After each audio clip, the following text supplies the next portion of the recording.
Hello Chris here. In this video we're going to talk about the Inset tool in Blender. Insetting is an edit mode operation, so select the cube, go to edit mode using tab. Since insetting is also a face operation, we need to go to face selection mode. Go to here and select this face selection mode. The shortcut for that is 3 in the keyboard. Then if you go to the left side, you can see a toolbar here. If you don't have this toolbar, you can press the T key in the keyboard to toggle on and off this toolbar. Then if I select this face and go to here, there is this Inset Faces tool. If I select this tool, I can insert this face by clicking and dragging on this yellow circle like this. So if I select this face and click and drag this yellow circle, I can insert this face like this, as you can see. I can insert multiple faces by selecting them. If I select this face and these 3 faces, I can insert them like this. The shortcut for inserting is I in the keyboard. So if I go to select box option and select this face, I can press I in the keyboard to insert this face, as you can see. Now if you go to this operator panel, as you can see, there is this option boundary, offset even, offset relative, and a lot of options here. Now we're going to talk about all of them one by one. Now we're going to talk about the boundary option. We have a cube here. If I select this cube, as you can see, there is a mirror modifier applied to this cube. I deleted half of the cube and applied a mirror modifier along the x-axis. If I select this cube and go to edit mode using tab, and if I select this face and press I in the keyboard to insert, as you can see, this is gonna insert of cube like this. Then if I go here to this operator panel and turn off the boundary, as you can see, this is going to insert our face like this. So if I turn on boundary, it will insert it like this, and turn off boundary, it will insert it like this. So if I select this face and press I in the keyboard and press B in the keyboard, this is going to turn on and off the boundary. So in order to turn on or off boundary while inserting, you can press the B key in the keyboard. So I can insert it to here. And if I want to insert this without the boundary, I can select this face, I to insert, turn on boundary by pressing B in the keyboard and insert it to here. This will only apply to the faces that have a boundary, which means if I select this face and press I in the keyboard and press B, as you can see, nothing's gonna happen, which means this face doesn't have a boundary, as you can see. As you can see, we have a subdivided plane here. These faces have a boundary here like this, and these faces inside doesn't have one. So for example, if I select these faces, shift select randomly like this, if I press I in the keyboard, it's going to insert it like this. And if I press B in the keyboard to turn on boundary, this will insert our faces like this. If I turn off boundary, it's going to insert like this. So turning on boundary and off boundary is going to insert our faces differently like this. So if I want to insert these faces, I can press I in the keyboard to insert and turn on boundary by pressing B in the keyboard and like this. You can turn on or off boundary in this operator panel, or you can press B key in the keyboard while inserting our faces. Now we're going to talk about the offset even option in Blender. So if I select this plane, go to edit mode, we have a subdivided plane. If I select these faces randomly, now if I press I in the keyboard, as you can see, this is going to insert our faces to here like this. If I go to this operator panel and turn off the offset even option, as you can see, this is going to insert our faces like this. By turning on and off offset even, you can see the difference here. So if I turn on the offset even, this is going to insert all these faces equal distance from the original boundary of our original faces like this, as you can see. By turning off offset even, it's going to insert our faces like this.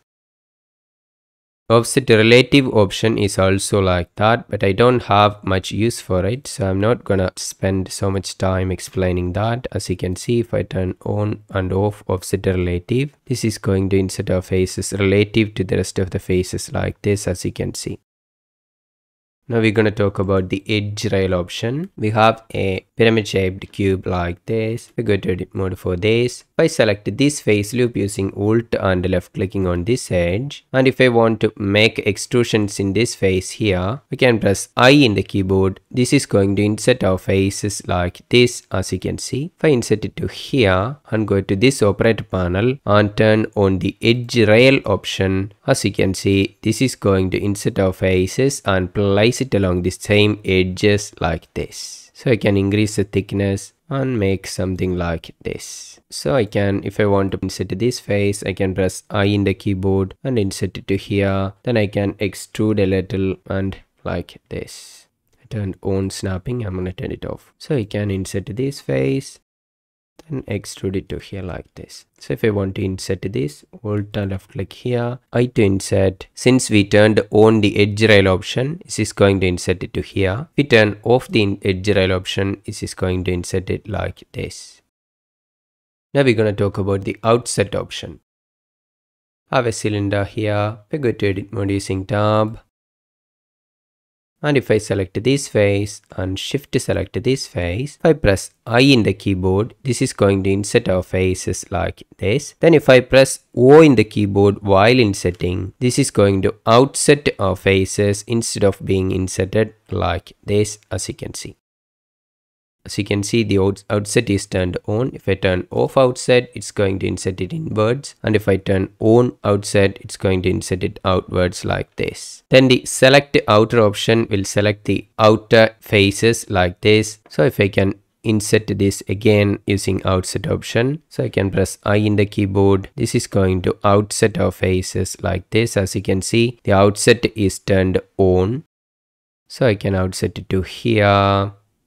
This is going to insert it like this. So I can select this using Alt left click and Shift Alt left click. Then I can press I in the keyboard to insert. Then turn off outset using O key. This is going to insert our faces to here. Then I can press Ctrl in the keyboard to increase the depth, as you can see like this. So while inserting, you can press the Ctrl in the keyboard to increase the depth of our inserted faces to here like this. And then release Ctrl and insert like this. Now we have something like this, as you can see. I'm gonna place a loop cut using Ctrl R, S to scale and scale it to here. Then I'm gonna go to face selection mode, select this face, shift to select this face, Ctrl plus to increase the selection, S to scale, shift to Z to not scale among Z axis and place it here. As you can see, we have got a barrel like this. So if I can select this face, shift to select this face, I to insert, then Ctrl in the keyboard to decrease the depth. As you can see, you can increase or decrease the depth like this using Ctrl, then release Ctrl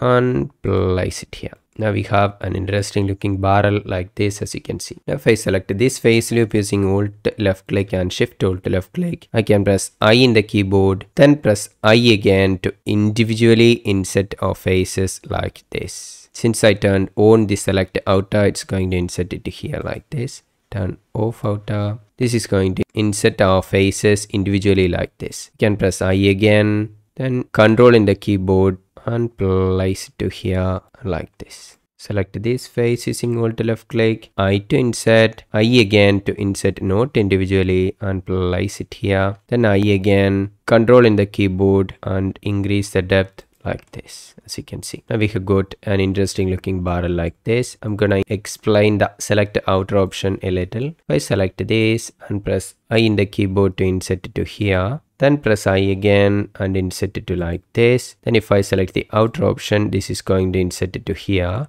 Then press I in the keyboard to insert. Then Ctrl in the keyboard to increase or decrease the depth like this, as you can see. This will make a recess inside this like this. Now we're going to talk about the Interpolate option. If I go to object mode and select this plane, go to edit mode using tab. As you can see, this is a subdivided plane. If I go to UV editing workspace here, as you can see, this is the UV for our plane here. If I select all using a key and press I in the keyboard, it's going to insert it like this. If I press I again to insert individually, it's going to insert our faces individually like this. As you can see, this is being expressed exactly in the UV. If I go to here and turn off the Interpolate, this is not going to show up in the UV, as you can see. So if I turn on the Interpolate, the inserted faces will show up in our geometry in the UV editing workspace also. So if I select all using a key, as you can see, the inserting operation is exactly shown up in the UV like this. So you can hide something from the UV by turning off the Interpolate option if you want. It is turned on by default, so you don't have to UV unwrap simple objects like this again and again. That's it for this video. Thank you for watching. If you like this video so far, please give a like to this video in the bottom, and if you're new to this channel and you want to get more videos like this, you can subscribe to this channel using the subscribe button at the bottom, and if you want to get notified while I release new videos, you can press the bell icon below. Thank you for watching. See you in the next one. Bye for now.